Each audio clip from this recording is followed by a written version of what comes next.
Welcome to Analytical Cinema, where we look for the big archetypal themes that run through modern movies. Today we'll be taking a look at Guardians of the Galaxy Volume 2. My hope is to give you guys a fun and interesting new way to see the characters and all the ways in which they interact by abstracting out what each character represents. First, I want to introduce the archetypes by way of the characters. The first character we're going to be taking a look at is Peter Star-Lord Quill, played by Chris Pratt. So first of all, a quill is a tool that's used for writing. So right off the bat, there's a connection between the character and the concept of like a writer of the story. So we know this character is the central hero, and it's Chris Pratt. That's, I think, the other big tip-off that this is the central hero. But if we look at this movie using analytical psychology, Star-Lord represents consciousness. He's like the you you're referring to when you talk about yourself. Quill is the one who interacts with all the characters and grows as a result of those interactions. Rocket, voiced by Bradley Cooper in the film, plays the part of the shadow. The shadow is not the whole of the unconscious personality.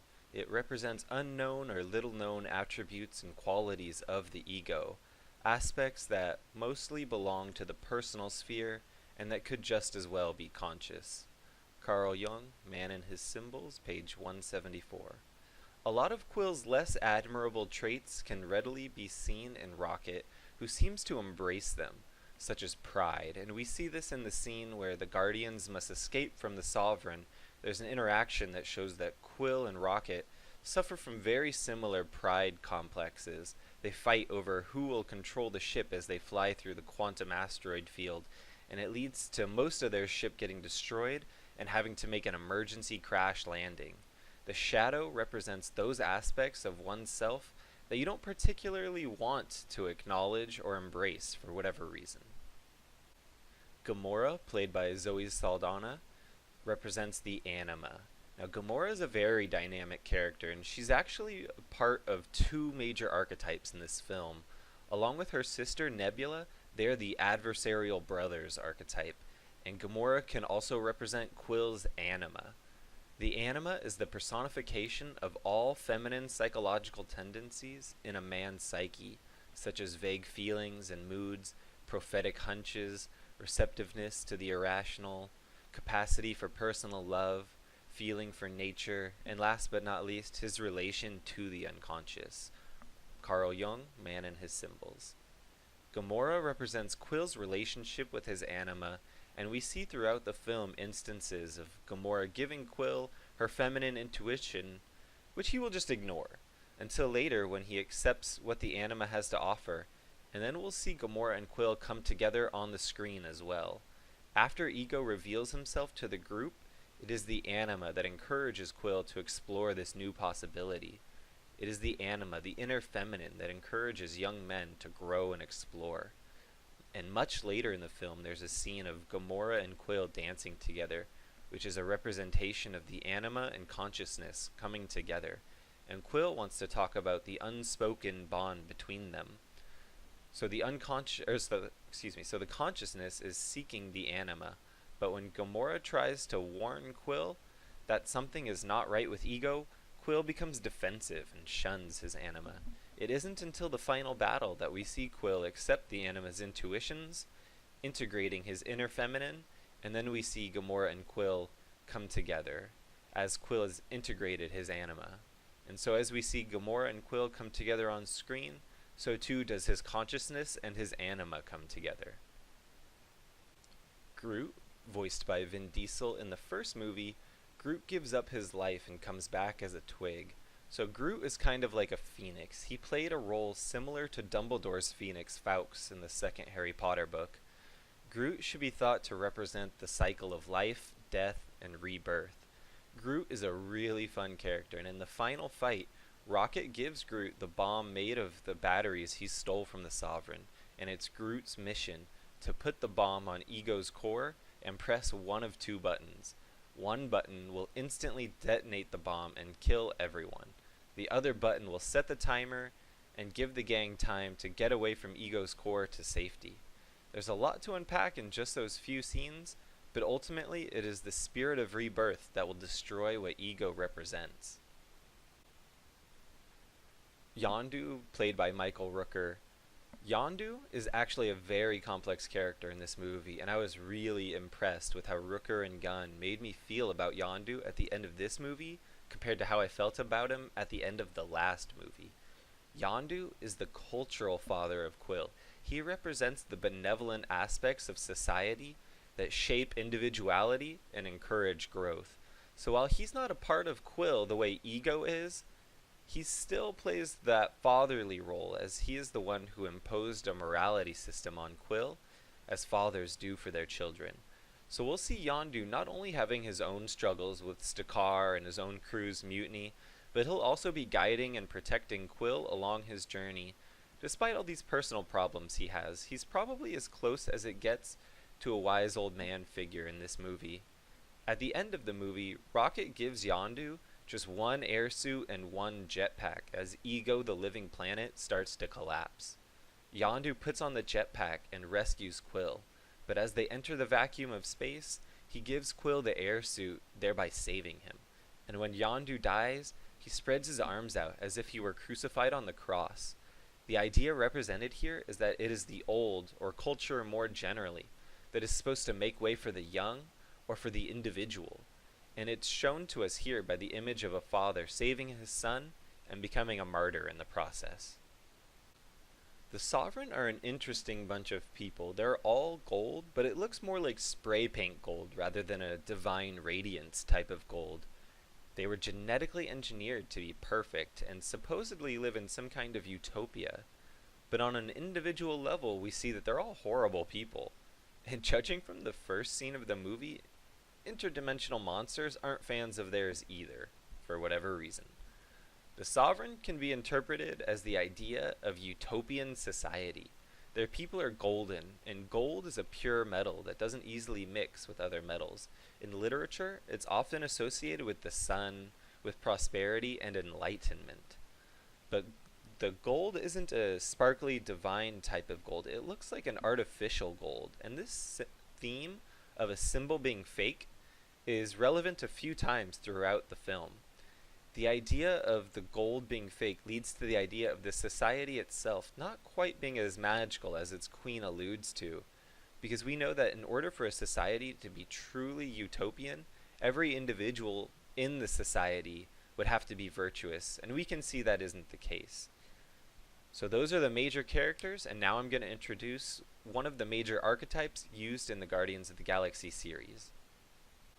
Gamora and Nebula fit the archetype of the adversarial brothers, except obviously their genders are reversed, so they're really the adversarial sisters.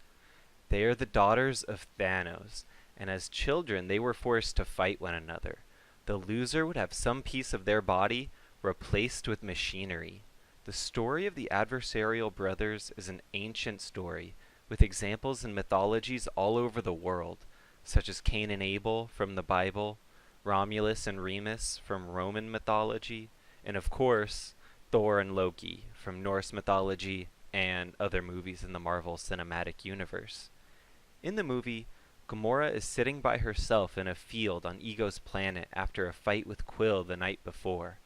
Nebula arrives in a spaceship provided to her by the Ravagers, and she recklessly attacks Gamora, who's able to escape into a cave, which Nebula follows her into. So we have this going underground imagery similar to when Simba followed Rafiki into the woods in The Lion King.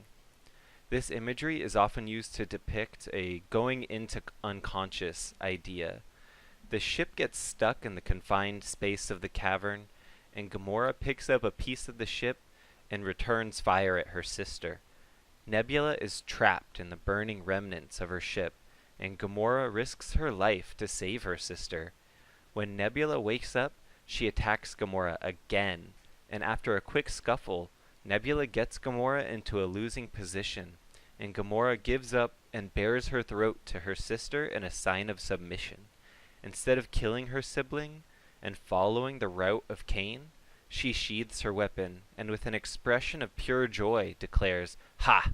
I have bested you." Gamora is just about fed up with her at this point. In exasperation, she asks Nebula if winning is all she cares about. Nebula then gives one of the most psychologically revealing lines of dialogue in the whole movie. She says, "You were the one who wanted to win, but I just wanted a sister." There's a lot to unpack out of just those 14 words, and the number of interpretations could be limitless, but most of it would go well beyond the scope of this video. What I do want to point out is that she's angry with her sister, not because her sister put her in that situation, but because of how her sister behaved under the same circumstances. Nebula wanted an ally, a sister, a family, to help cope with the tragedy of being a daughter of Thanos. But Gamora responded by doing what was asked of her by Thanos to the best of her abilities.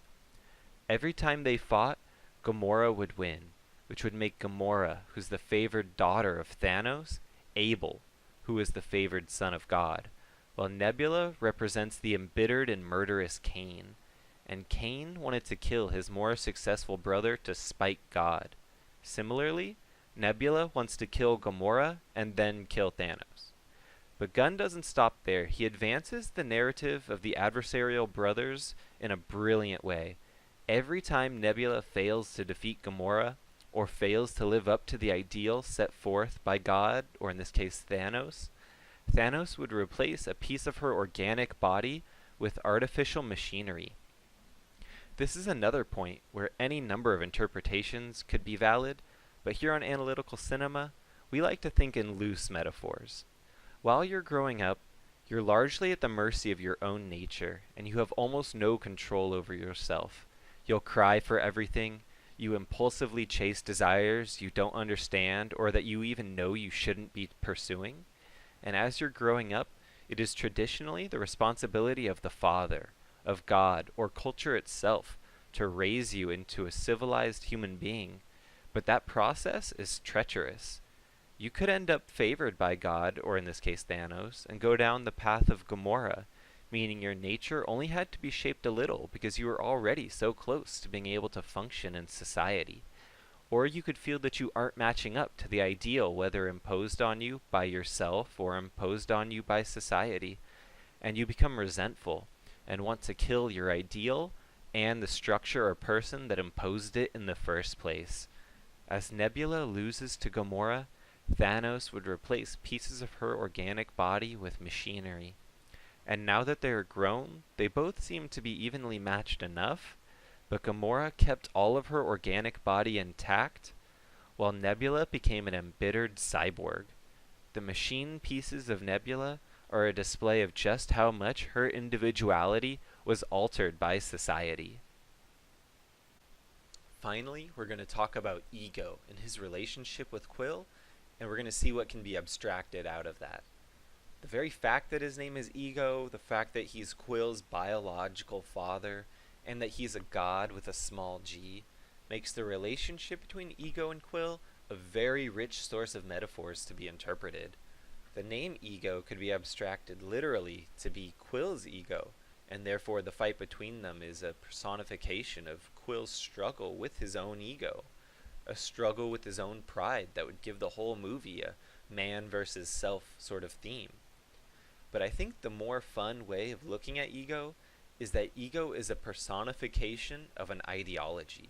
An ideology you can think of as a world view that has been highly simplified to the point of having one enemy or one explanation for everything wrong with the world. And Quill is led to this particular ideology because this ideology is a part of him. It's built into his own biology. It's deep within him and is now manifesting itself because he's come into contact with the idea itself. Ego doesn't represent any particular ideology, I don't think, but just the idea of being gripped by an ideology more generally. When we first meet Ego, he saves the Guardians from the Sovereign Fleet, a fact that Rocket notices but not Quill. And then almost immediately upon landing on Bearheart, Ego lands in a dramatic fashion, and there's a particular shot of him stepping off the ship with a halo of yellow light around his head, and he offers Quill, who is in a relatively desperate situation, to come to his world. Now, when predators pick out their prey, they often pick the weak ones who won't be able to resist, so we can see this process starting already. And world can obviously mean his actual physical world that he built, that they do go to, but if we think about it metaphorically, Quill has just escaped a tyrannical social order, and now he has returned to nature on a planet called Bear Heart. And here, in the chaos of nature, without a means of escape, he meets his father, and you have to say, my, what a suspiciously happy coincidence. He meets his father at the bottom of nature in his hour of need, and he just so happens to have the answers to his problems, big and small. And now world, it can also be thought of as if he had said world view. He's asking his prey for permission to indoctrinate him, like a vampire asking permission to enter in the front door. And that's often how monsters come into power. Their victims let them in the legitimate way. Later, once Ego has gotten Quill alone, he explains that his master plan, the expansion, is to take over the universe and make the entire universe him, which is a brilliant metaphorical way of representing the tendency for ideologies to use their one explanation to explain everything. And if Quill won't willingly cooperate with Ego's evil plan, then he will use Quill as a battery anyway. And when we see the expansion happening on Earth, we see a very ancient and very holy image of mother and child about to be enveloped by the expansion. Ego then brainwashes Quill, which you can think of as an ideology turning an individual into a true believer. And Ego then refers to Quill's mother as his river lily. And lilies can symbolize ideas of purity, innocence, and of death and rebirth. And a river, as a moving body of water, symbolizes the flow of life, or the goal-directedness of the psyche. So she was his symbol for the purity of his own purpose, you might say. And in poetic fashion, to remain true to his purpose, he had to kill that which was a pure expression of his cause, a crime most ideologies do attempt to justify. And as soon as Ego tells Quill that it was him who put Meredith's cancer in her brain, he immediately snaps out of the trance. So when the individual realizes that an ideology has been seducing them as dangerous, he'll wake up, so to speak.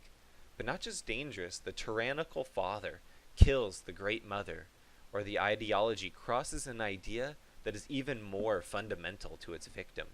It's not until then that you will realize that you have been deceived. Throughout the movie, Ego often refers to his core as the light, and when we see it towards the end of the movie, we notice that it is shaped like a brain.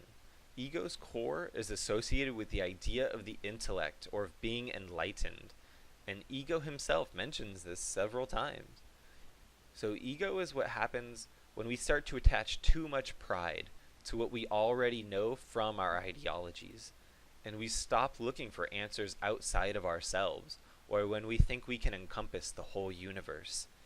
And this reflects beautifully in Quill's character as a stubborn and prideful person. He has to defeat his own ego, but at first he isn't strong enough. He needs the wisdom of the wise old man, who in this case is Yondu. Yondu, being another father figure to Quill, tells him how to defeat ego. He tells him, I don't use my head to fly the arrow, boy. I use my heart. So he's telling Quill indirectly, his heart should lead the way, and not his intellect. Because to believe something so strongly, just because you want it to be true, is going to lead you down a dark path. The path that tries to take over the universe. And those are the archetypes as abstracted by analytical cinema. If you enjoyed the analysis, consider leaving a like. If you have any feedback you want to provide, please leave a comment. If you want to hear more, consider watching some of our other videos. Thank you for watching.